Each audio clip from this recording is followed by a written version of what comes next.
ગાંધીનગરના સર્કિટ હાઉસમાં ઠાકોર સમાજના આગેવાનોની બેઠક દરમિયાન સરકાર દ્વારા સમાજ પ્રત્યે અવગણના કરાતી હોવાની ચર્ચા થઈ। આ મુદ્દે આગેવાનો બે જૂથોમાં વહેંચાઈ ગયા હતા અને કોંગ્રેસ સમર્થિત આગેવાન આમને સામને આવી ગયા હતા। બેઠક દરમિયાન સરકાર દ્વારા ગ્રાન્ટ ફાળવણી અને તેના વપરાશ મુદ્દે સવાલો ઉઠાવવામાં આવ્યા હતા। બેઠકનો મુખ્ય ઉદ્દેશ 9 માર્ચે વિછિયા ખાતે યોજાનાર મહાસંમેલન માટે તૈયારી કરવાનું હતું। મહાસંમેલન પહેલા કોળી સમાજના તમામ સંગઠનો, મંડળોના પ્રમુખો, મંત્રીઓ અને સામાજિક આગેવાનોને ગાંધીનગરમાં બોલાવવામાં આવ્યા હતા।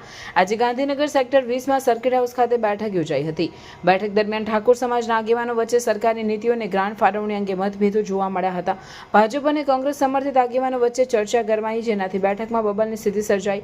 આ સ્થિતિને કારણે સમાજના એકતા અને મહાસંમેલનની તૈયારી પર પ્રશ્નચિહ્નો ઊભા થયા। વિછિયા ખાતે યોજાનાર મહાસંમેલન માટેની તૈયારીઓમાં આવી વિખવાદની સ્થિતિ સમાજના એકતા અને વિકાસ માટે અવરોધરૂપ બની શકે છે।